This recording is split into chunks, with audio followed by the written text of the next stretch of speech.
오늘 시편 121편은 여러분의 성경에 그 표제어가 적혀 있는 대로 성전에 올라가는 노래로 되어 있습니다.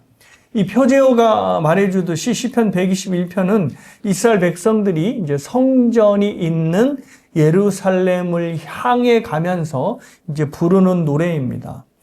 이 노래에는 이제 하나님이 명령하신 그 명령의 말씀이 배경으로 되어 있는데요.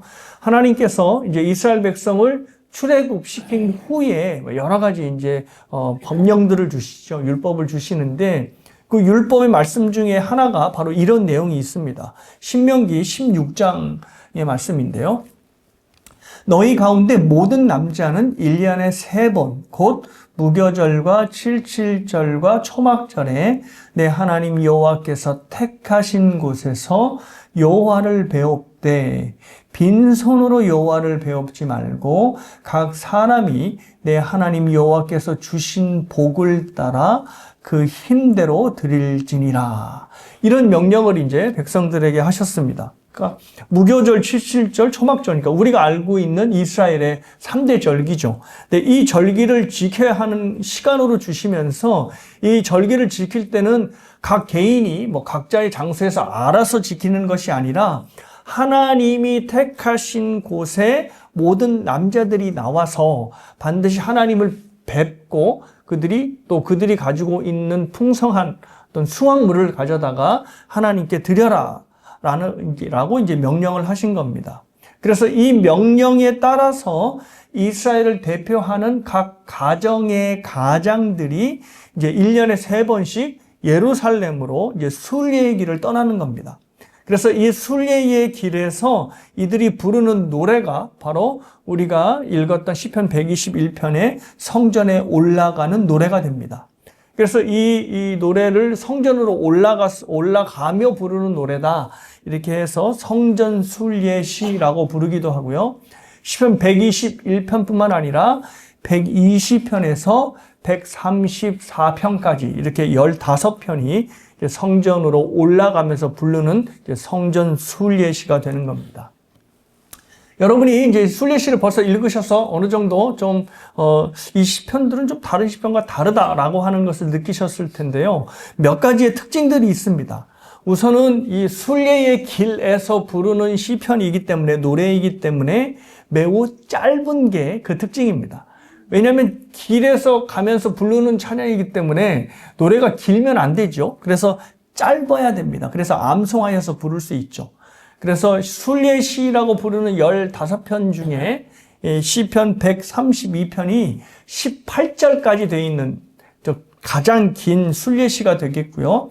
나머지 순례시들은 거의 8절에서 9절까지 정도의 길이를 갖고 있습니다. 그리고 짧은 시편들은 3절밖에 되지 않아서 이들이 굉장히 짧은 시편으로 순례의 길에서 이제 부를 수 있게 한 겁니다.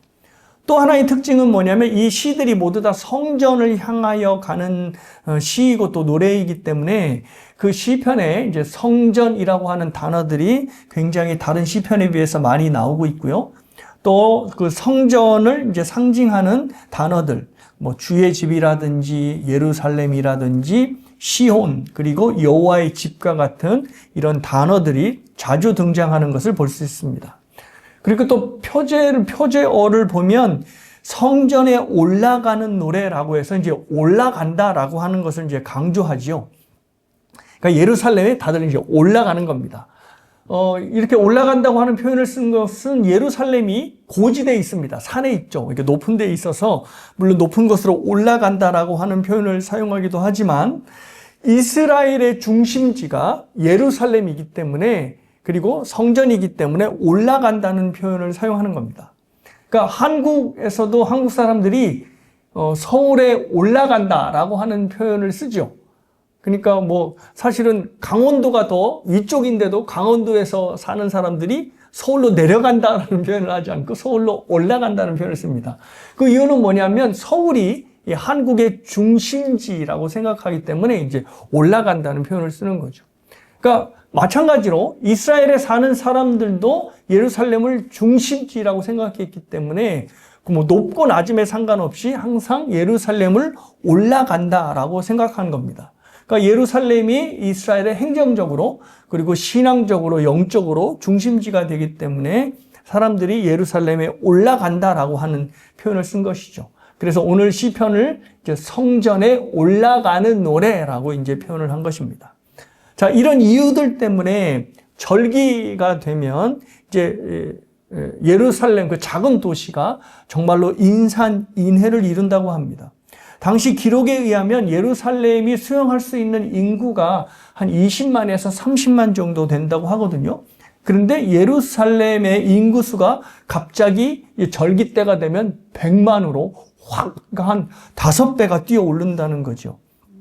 특별히 이스라엘의 가장 큰 명절인 유월절이 되면 엄청난 인구가 몰려드는데요. 그러니까 전국 그리고 전 세계에서 몰려든 순례자들로 예루살렘이 북적대는 것이죠.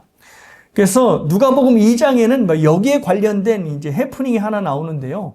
예수님께서 12살이 되던 해에 가족과 친지들과 함께 이제 예루살렘에 올라가죠. 그런데 사람들이 너무나 많은 나머지 이제 마리아와 요셉이 예수님을 잃어버린 겁니다. 하루 잃어버린 게 아니라 무려 3일 동안이나 예수님을 찾지 못했던 일이 일어났던 거지요.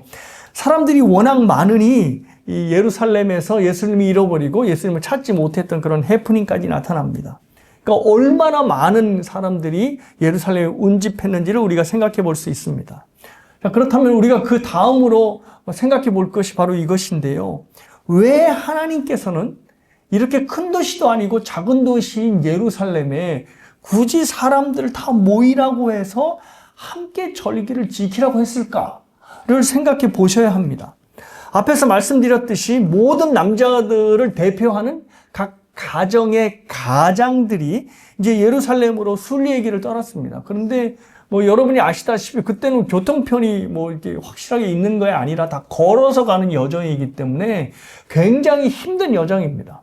그래서 하나를 좀 예를 들면 이스라엘의 북단에 있는 도시가 우리가 잘 알고 있는 갈릴리잖아요. 근데 그 갈릴리에서 예루살렘까지는 거리가 한 190km 정도. 그러니까 마일로 따지면 100마일이 넘는 정도입니다. 그러니까 여기서부터 샌디에고까지 거리보다 조금 더 가는 거죠. 근데 지금은 차로 2시간이면 금방 가지만 이때는 거의 걸어서면 일주일을 가게 됩니다. 그러니까 걸어서 일주일을 예루살렘에 가게 되고 또 예루살렘에서 일주일 동안 절기를 지키고 또 절기가 끝나면 일주일을 또 걸려서 집에 돌아오게 되는 겁니다. 그러면 거의 한 달을 집안의 가장이 이제 집을 비워놓게 되는 것이죠. 그때는 농경이나 목축이나 가장들이 일을 도맡아서 했을 것인데 한 달 동안 집을 비워두니 분명히 일손에 차질을 빚었을 것이 분명합니다. 그리고 긴 여정이면 여정일수록 위험이 많지요. 강도 위험도 있고 들짐승을 만나는 위험도 있고. 그래서 이 사람들이 여행을 할 때 반드시 그룹 지어서 여행을 갔고 그 그룹에서도 자신들을 좀 이렇게 보호하고 지킬 수 있는 파수꾼들을 이렇게 뽑아서 그 순례의 길을 떠났다고 합니다. 자, 이렇게 너무나 번거롭죠. 그러니까 하나님께서 그냥 각자 너희들이 알아서 이 시간을 정해줬으니 가족들과 함께 오손도손 잘 절기를 지키면 되느니라 라고 명령하시면 모두가 다 편할 것 같은데 하나님께서는 굳이 예루살렘에 와서 또 예루살렘이 세워지기 전에는 다른 곳 성막이 있는 실로겠죠. 그곳에 와서 절기를 지키라 라고 명령을 하시니 왜 굳이 하나님께서 이런 명령을 하셨을까? 또 하나님께서는 예루살렘에만 계신 곳이 아니라 온 세상에 충만하게 거하시는 분이 하나님이신데 왜 굳이 예루살렘에 와서 절기를 지키라고 했는지 그 명령을 하신 저희들이 살펴봐야 합니다. 그 의미가 바로 이제 오늘 시편 121편에 나와 있고요. 그래서 그 의미를 좀 살펴보고 그 의미가 오늘날 우리에게 어떻게 적용될 것인지도 함께 살펴보도록 하겠습니다. 두 가지를 이제 살펴보려 하는데요. 첫 번째, 하나님께서 함께 절기를 지키라라고 명령하신 이유는 공동체적 신앙 경험의 중요성 때문입니다. 그러니까 나 혼자 하나님을 경험하는 것이 아니라 개개인이 아니라 공동체 전체가 하나님을 경험하는 신앙의 경험이 중요하기 때문입니다. 하나님께서 이스라엘에게 원하신 신앙은 각자가 알아서 하나님을 예배하고 하나님을 믿는 개인주의적인 신앙이 아니었습니다. 하나님이 원하시는 신앙은 공동체가 함께 하나님을 예배하고 하나님을 찬양하고 하나님을 기뻐하는 공동체적 신앙이었습니다. 만일 하나님이 그냥 각자 알아서 혼자 하나님을 잘 섬기는 신앙을 원하셨다면 하나님이 아브라함을 통하여 큰 민족을 이루게 하실 필요도 없으셨을 겁니다. 하나님께서 아브라함을 통하여 큰 민족을 이루게 하신 이유는 바로 이스라엘 전체가 나라가 신앙의 공동체가 되고 그래서 하나님을 공동체로 예배하고 하나님을 기뻐하도록 하기를 원하셨기 때문입니다. 그리고 이스라엘이 큰 하나님을 섬기는 신앙 공동체가 되어서 중보하는, 즉 하나님과 세상 사이를 중보하는 제사장 나라가 되기를 원하셨기 때문에 하나님께서는 한 명 한 명에서 경배를 받는 데서 원치 않으시고 전체가 모여서 공동체로 하나님을 노래하고 하나님을 예배하는 것을 원하셨던 것입니다. 자, 그렇다면 신앙 공동체가 되기 위해서 반드시 겪어야 되는 일, 그들이 가져야 되는 일이 있는데 그게 뭐냐면 공동체 전체가 함께 신앙적 경험을 하는 겁니다. 공동체가 자꾸 함께 모여서 뭘 하는 거죠? 함께 예배도 드리고 함께 찬양도 하고 함께 말씀을 나누고 해야지 신앙적 공동체 경험이 쌓이는 겁니다. 함께, 그러니까 혼자서 하나님 앞에 예배 드리면 혼자의 경험이 쌓이겠지만 공동체 전체가 나와서 하나님께 예배하고 하나님의 말씀을 나눈다면 공동체 전체가 함께 신앙의 경험을 갖게 되는 거지요.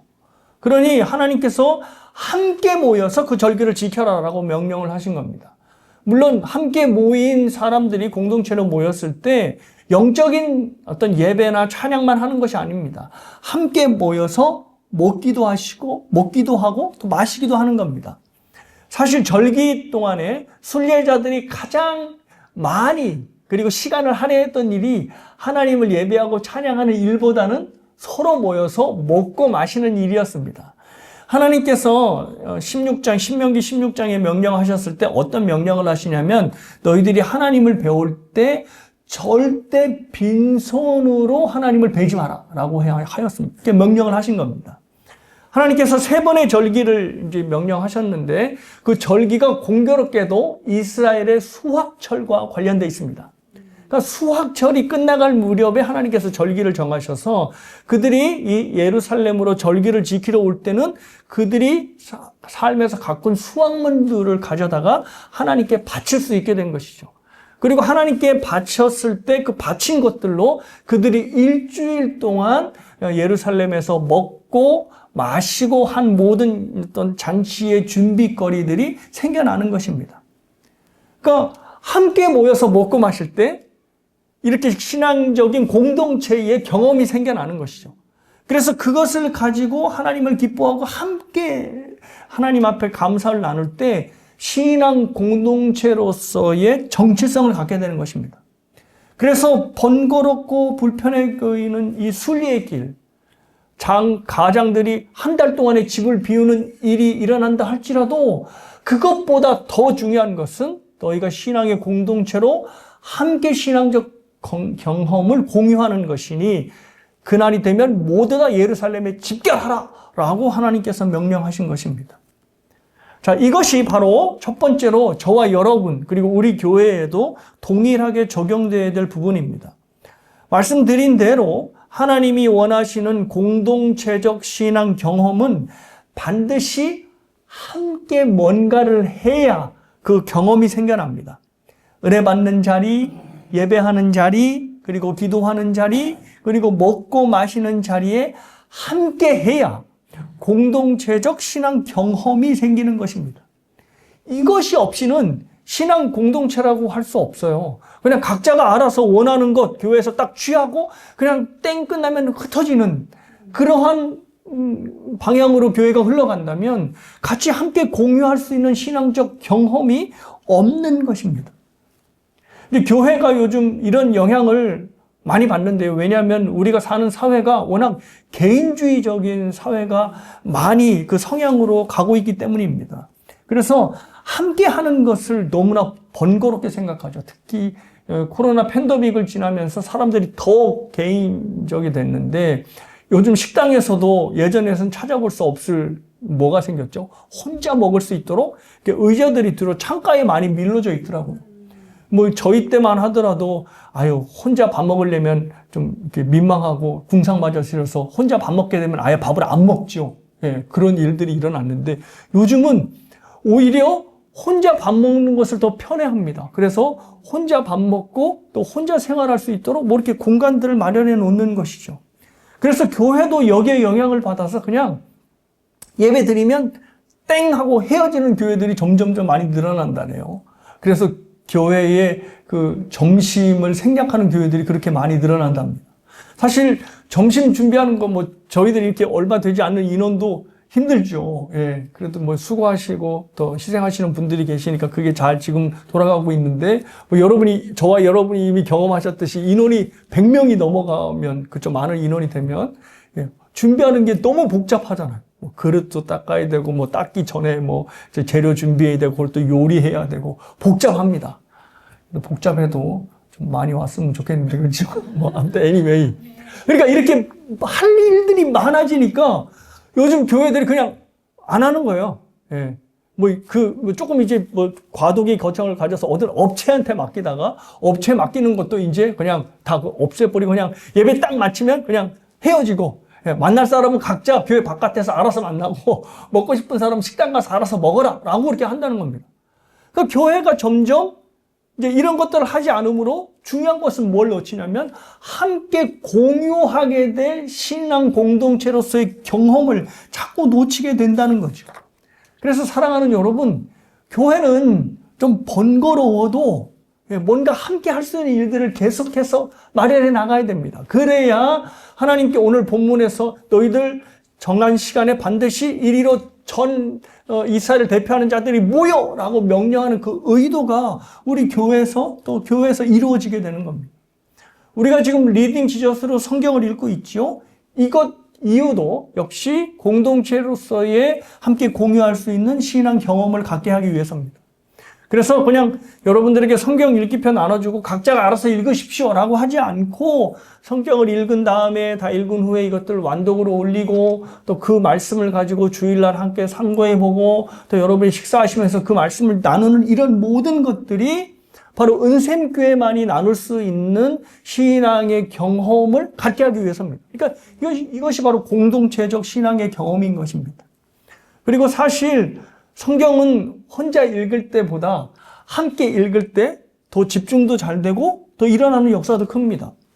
혹시 해보셨는지 모르겠는데 제가 뭐 중학교 때, 고등학교 때 그리고 대학 초기까지는 한국에 어떤 붐이 일어났는데요. 그게 뭐냐면 성경 통독 대회라고 하는 붐이 일어났었습니다. 그게 뭐냐면 뭐 성경 읽기표로 각자 알아서 통독하는 게 아니라 좋은 교인이 어떤 시간이 정해지면 그 시간에 모여서 앞에 성경 통독 주자가 성경을 읽습니다. 마이크로 대고 읽으면 모두 다 그 성경 통독 주자가 읽는 것을 듣고 함께 눈으로 읽어가는 겁니다.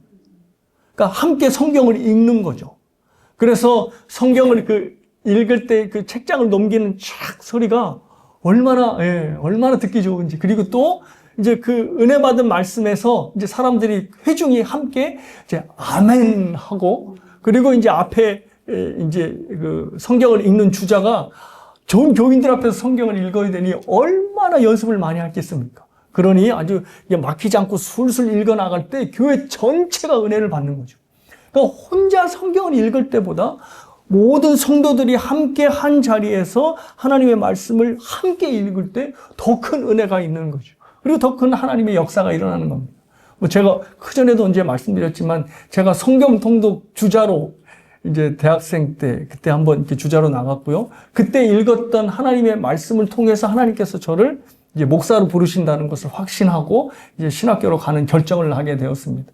그러니까 성경은 함께 읽을 때 엄청난 역사가 발휘되는 것이죠. 자, 그런 의미에서 함께 성경을 읽고 함께 성경을 나누고 또 함께 완독으로 서로를 격려를 하는 것입니다. 그러니까 공동체적 신앙 경험을 어떻게든 갖도록 노력을 해야 하는 것이 바로 저와 여러분이 주의를 기울여야 될 부분이라고 생각합니다. 자, 이렇게 공동체적으로 신앙의 경험이 생길 때 무슨 일도 일어나냐면 신앙의 폭도 넓어지게 됩니다. 뭐 한 가지 예를 들면 우리가 보통 하나님 아버지로 기도를 하잖아요. 그래서 하나님 나의 아버지, 그래서 나의 어떤 개인적인 모든 기도의 제목을 하나님께 아뢰는 시간들을 갖죠. 그런데 공동체적 신앙의 경험이 늘어나면 늘어날수록 하나님을 믿는 신앙의 폭이 넓어집니다. 그래서 하나님을 나의 하나님에서 어떤 하나님? 그렇죠. 우리의 하나님으로 부르게 되는 겁니다. 예수님께서 주기도문 가르쳐 주셨죠. 근데 주기도문에서 하늘에 계신 나의 아버지? 그죠? 하늘에 계신 우리 아버지로 부르는 겁니다. 그러니까 하나님을 개인적으로 만날 때는 하나님은 나의 아버지밖에 될 수 없어요. 그래서 나의 어떤 개인적인 어려움, 하나님이 이거 살피시고 저거 살피시고 하나님 저 사람 어떻게 좀 해주시고 이런 기도들을 하잖아요. 자, 그런데 신앙의 공동체로 신앙의 경험을 함께 공동체로 쌓아갈 때는 하나님이 나의 하나님이 아니고 우리 하나님이네. 하나님이 나만 사랑하시는 것이 아니라 김 집사님도 사랑하시고 김 권사님도 사랑하시고 황 목사도 사랑하시고 사랑하시네 라고 하며 신앙의 폭이 넓어지는 겁니다. 가령 예를 들면 내가 김 집사님과 사이가 안 좋아요. 그런데 하나님께서 나만 사랑하시는 것이 아니라 김 집사도 사랑하신다. 그러면 어떻게 되는 거예요? 우리의 하나님 아버지가 되는 거죠. 그러면 하나님이 나만 사랑하시는 것이 아니라 그 집사님도 사랑하시니 어떻게 해요? 나도 그를 사랑해야 되겠다라는 생각을 하게 되죠. 왜? 같이 모두 다 우리 하나님이고 우리 하나님으로부터 사랑을 받는 것이 되니까요. 어디에서부터 교회가 항상 문제가 생겨나냐면 각자의 아버지를 섬길 때가 문제가 생겨납니다. 즉 아버지가 2명 이상일 때 항상 문제가 생겨나는 거죠. 그게 우리가 잘 알고 있는 막장 드라마의 내용 아닙니까? 하나님을 나의 하나님으로 각자들 고백하면 하나님 교회에 여러 명의 아버지를 두는 겁니다. 그러니 교회 싸움이 일어날 때 하나님은 나의 아버지를 싸우면서 서로가 자기가 옳다며 죽자 사자고 달려드는 겁니다. 하나님을 아버지로, 우리 아버지로 고백하기 위해서는 저와 여러분이 함께 신앙을 경험하는 신앙 공동체의 경험이 늘어나야 합니다. 그 공통된 신앙의 경험이 저와 여러분에게 있을 때 우리가 진심으로 하나님을 우리 아버지로 고백할 수 있고 또 우리 아버지로 고백할 때 우리의 신앙의 폭이 넓어지게 되는 겁니다. 자, 이러한 축복이 저와 여러분에게 충만하게 되시길 주님의 이름으로 축복합니다. 두 번째는 하나님께서 함께 절기를 지키라 명하신 이유가 바로 하나님의 왕되심을 확인하고 인정하기 위해서입니다. 그러니까 이스라엘에게 순례길을 떠나게 하신 이유가 하나님의 왕되심을 그들이 순례의 길에서 확인하고 인정하게 하기 위해서입니다. 목사님, 순례를 가는 것이 하나님이 왕 되시는 것과 무슨 상관이 있죠? 있습니다. 그 당시의 배경과 이게 연결되어 있는데요. 그때 당시 고대 근동을 연구하는 학자들에 의하면 고대 문헌에 이런 내용들이 있다 합니다. 어떤 강대국이 약소국과 이제 계약을 맺어서 언약을 체결하여서 이제 주종 관계가 되었다고 치면 그 주종 관계 속에서 정기적으로 약소국가들은 강대국의 왕을 찾아가서 알현하는 시간을 가졌다고 합니다. 그러니까 이제 그때 알현, 그러니까 왕의 얼굴을 뵙는 거죠. 알현이라고 하는 것이. 그러니까 왕을 알현하면서 그때 조공도 갖다 바치고 또 그 자리에서 왕은 참으로 훌륭하십니다. 왕의 통치는 참으로 멋지십니다. 우리의 관계는 전혀 변함이 없고 오로지 저희들은 당신을 우리의 왕으로 섬기겠나이다라고 얼굴 앞에서 고백하는, 그래서 그 왕 앞에서 충성심을 확인하는 그러한 시간들을 가졌다고 하죠. 그러니까 하나님께서 이스라엘 백성들에게 반드시 각자 너희들 자리에서 절기를 지키지 말고 예루살렘에 와서 절기를 지키라고 하는 것이 바로 이 왕을 알현하는 것과 연결이 되어 있다는 거죠. 하나님께서 절기 때마다 예루살렘에 올라오라고 명령하신 것은 백성들로 하여금 하나님 앞에서 당신은 우리의 왕이십니다라고 하는 것을 예배를 통하여 확인하고 또 하나님을 찬양하도록 하기 위함이라는 겁니다. 자, 이것이 왜 중요한가 하면 이것을 통하여서 이스라엘 백성들이 자신의 삶에 있어서의 왕이 하나님이신 것을 인정하고 확인할 수 있게 되기 때문입니다. 이들이 왕 앞에 와서 얼굴을 뵙고 잔치를 해야 내 삶이 그냥 내가 꾸려나가는 것이 아니라 하나님이 지키시고 하나님이 보호하시고 하나님이 인도하시는 것에 의하여 살게 되는 것이구나. 왕이 우리를 지키시기 때문에 우리가 사는 거지 라고 하며 이 절기 때에 확신하게 된다는 거죠. 그러니까 예루살렘으로 올라가는 이 여정 자체가 바로 왕을 만나러 가는 여정과 연결되어 있는 겁니다. 그래서 예루살렘에 도착하여서 하나님 앞에, 즉 왕 앞에서 잔치하고 왕 앞에서 예배하고 또 왕 앞에서 감사하게 되는 겁니다. 그래서 왕은 뭐 다른 게 아니라 백성을 지키는 존재이고 백성을 도와주는 존재이거든요. 그러니까 하나님께서 원하시는 왕은 바로 그런 겁니다. 그러니까 힘으로 군림하는 왕이 아니라 바로 백성들을 보호하고 지키는 가장 주된 업무가 바로 왕이 해야 될 직무입니다. 그래서 오늘 시편 121편이 왕이 되신 하나님께 도움을 간청하고 그리고 왕 되신 하나님은 내가 너희들을 돕는다라고 하는 화답의 형식으로 이루어졌습니다. 그래서 1절과 2절을 보시면 하나님께 도움을 간청하는 것으로 시작을 해요. 내가 산을 향하여 눈을 들리라. 나의 도움이 어디서 올까? 나의 도움은 천지를 지으신 여호와에게로다 라고 하는 겁니다. 그러니까 1절의 시작이 이제 여호와의 도움, 하나님 도움으로 끝났고 도움으로 시작하였고 또 2절의 끝이 도움으로 끝이 났습니다. 그러니까 하나님께서 왕으로 우리를 도우시기 때문에 이제 돕는다는 표현을 쓴 겁니다. 자, 그런데 여기서 주목해 볼 것이 내가 산을 향하여 눈을 들리라 이렇게 되어 있죠. 그러니까 순례자들이 순례를 하면서 여러 산들을 거쳤을 텐데 그 산을 거치면서 이들이 목격하는 것이 있었습니다. 그게 바로 뭐냐면 이방의 신전입니다. 이방 사람들은 신이 산 위 높은 곳에 산다고 생각했기 때문에 항상 신전을 산에다 지었다고 합니다. 그래서 뭐 바알 신전, 아세라 신전도 역시 산에 있는 거죠. 근데 이들이 순례의 길을 떠나면서 그 신전들을 마주하는 겁니다. 그리고 신전들을 보면서 또 사람들이 그 신전에서 예배하는 모습들을 보는 거겠죠. 자, 이 모습들을 보면서 시인이, 순례자가 이런 말을 하는 겁니다. 내가 산을 보니 여러 신들이 많은데 이 신들이 나에게 도움이 될까요? 나에게 도움이 되는 분은 누구실까요? 바로 천지를 지으신 여호와 하나님, 당신만이 나에게 도움이 되는 것 아니겠습니까? 라고 하며 하나님께 도움을 요청하고 간청하는 것입니다. 근데 이 도움이라는 단어가 그냥 나의 옆에서 조금씩 나를 도와주는 차원이 아니라 군대를 지원하는 원조의 의미입니다. 그러니까 원조가 끊기면 모든 전쟁은 끝나잖아요. 그러니까 마찬가지로 내가 삶에서 치열한 전쟁과 같은 삶을 살아가는데 하나님께서 후방에서 계속 나를 원조하는 것입니다. 천지를 지으신 여호와께서 내가 전쟁에서 이길 수 있도록 계속해서 후방에서 나를 도우시고 원조를 해주시니 그 어떠한 어려움도 이길 수 있다라는 고백으로 시편 121편이 시작을 합니다. 그래서 이렇게 하나님께 도움을 요청하자 이제 3절과 4절, 5절과 6절, 7절과 8절에서 하나님의 도우심이 차례로 선포됩니다.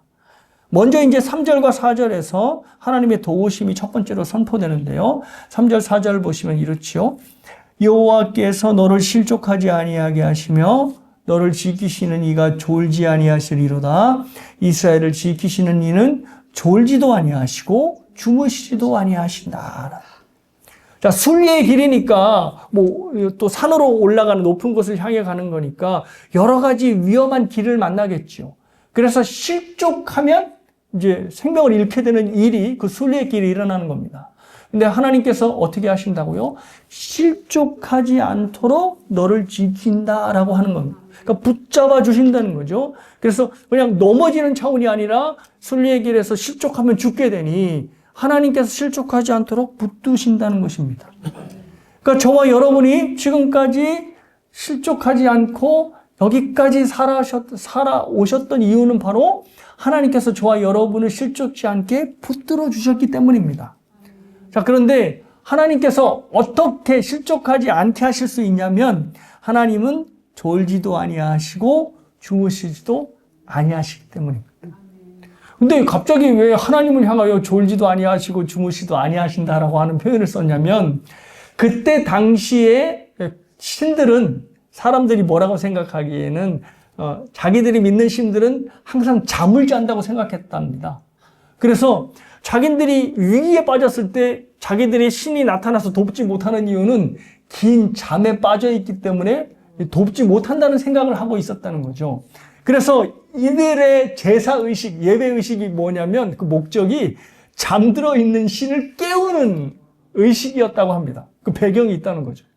자, 그러면 깊이 잠들어 있는 사람을 생각했을 때 그 잠을 깨우려면 어떻게 해야 돼요? 야, 일어나라 하면 일어나라요? 아니죠. 시끄럽고 요란해야죠. 그래서 이방의 신전의 예배의식이 다 난폭하고 자극적이었다고 합니다. 그래서 뭐 성행위도 음행도 그 신전의식에서 일어나게 되고 심지어는 칼로 자기 몸을 해하는 일까지 그 신전의 예배의식으로 일어난 겁니다. 그렇게 난리를 법석을 떨어야 그 자기들이 믿고 있는 신이 일어나서 비로소 자기네들을 주목하여 본다고 생각했기 때문입니다. 자, 이것을 가장 잘 드러내는 장면이 어디에 나오냐면 여러분이 벌써 읽었어요. 열왕기상 18장에 나오는 엘리야와 바알 선지자 450명간의 갈멜산 전투입니다. 뭐 여러분이 다 아시다시피 이제 엘리야와 갈멜산에서의 어떤 바알의 450명의 이제 그 제단에 불이 먼저 붙는 것으로 이제 싸움이 붙었잖아요. 그래서 이제 바알 제단에 이제 불을 붙이는데 뭐 바알 제단에 불이 붙나요? 안 붙죠. 그러니까 이 바알의 제사장들이 하는 일이 뭐였죠? 흉기로 자기 몸을 자해하는 일이었습니다. 그러니까 왜 그렇게 하냐면 바알이 자고 있기 때문이라고 이들이 생각했기 때문에 자기 몸을 그면서 난폭하고 끔찍하게 바알을 깨우는 거죠. 그런데 뭐 결국은 불이 붙지 않았죠. 하나님께서 결국 엘리야의 단에 불을 붙여주셨습니다. 왜냐하면 하나님은 졸지도 아니하시고 주무시도 아니하시는 분이시기 때문에 몸을 자해할 필요도 없고 요란을 법석을 떨 필요도 없다는 겁니다. 그래서 졸지도 아니하시고 주무시도 아니하시는 하나님께서 나의 발걸음까지 주목하여 보시기 때문에 내가 결코 실족치 아니한다라고 하는 노래를 한 것이죠. 또 두 번째의 도움에 대한 선포는 바로 5절과 6절입니다. 여호와는 너를 지키시는 이시라.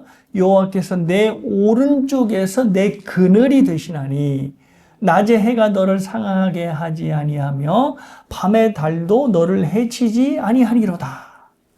여러분이 아시다시피 이스라엘은 캘리포니아보다 더 건조하고 뜨겁습니다. 그래서 햇빛으로부터 보호를 하지 않으면 완전히 뭐 갈증으로 다 들어가 죽게 되는 거죠.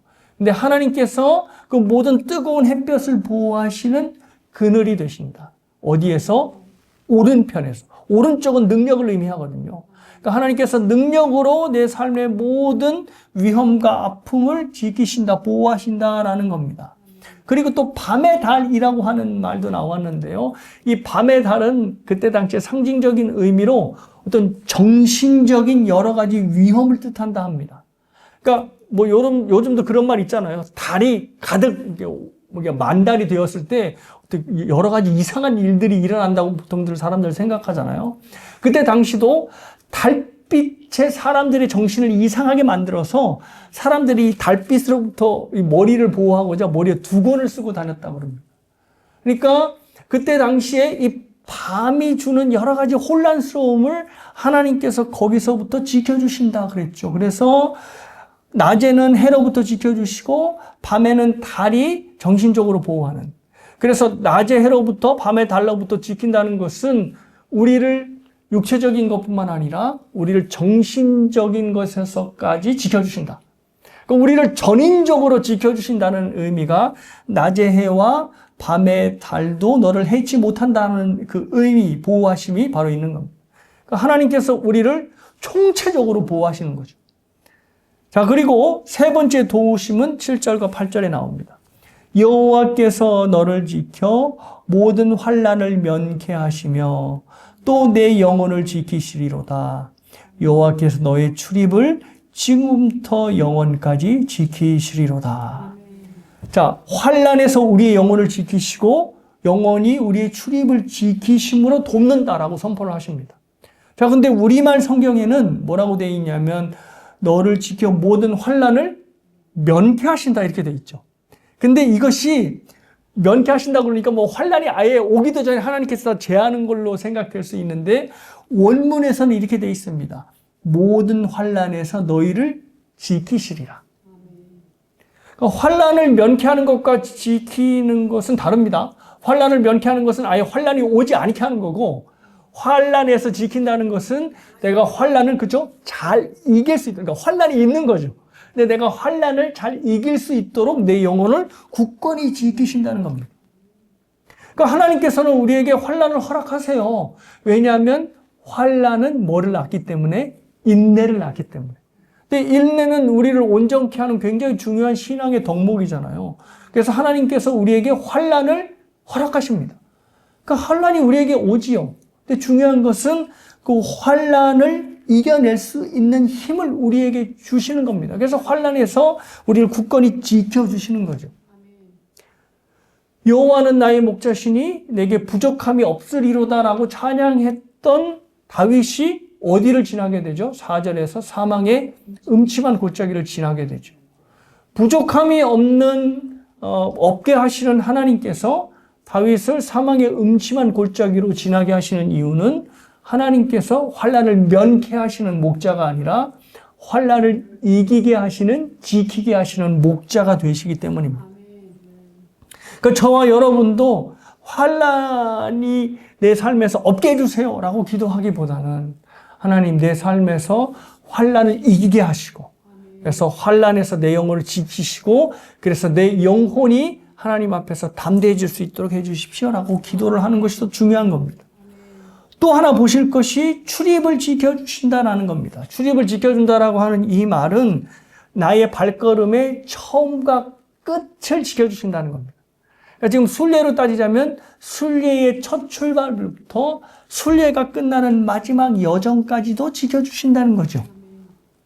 그래서 순례자가 순례의 길을 잘 마칠 수 있는 것은 바로 하나님께서 그의 처음 발걸음과 마지막 발걸음까지 모든 과정을 인도하시고 지켜주시기 때문입니다.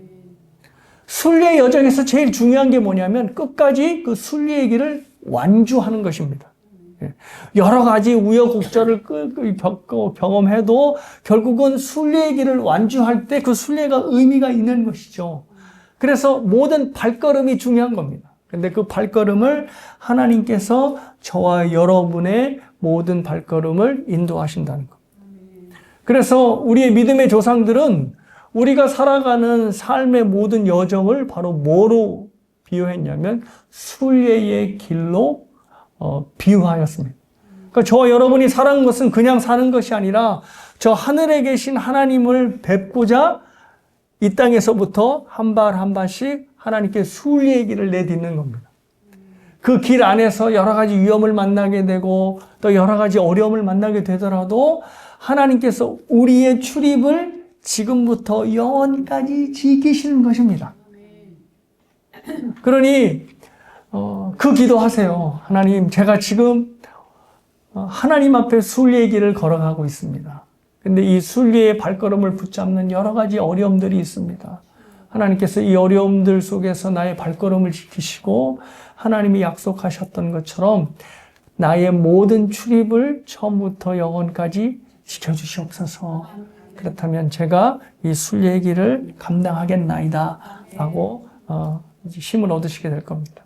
시편 121편을 통하여 우리의 모든 순례의 길을 완주하도록 도우시고 힘을 주시는 하나님의 축복이 저와 여러분에게 충만하게 임하게 되시길 주님의 이름으로 축복합니다.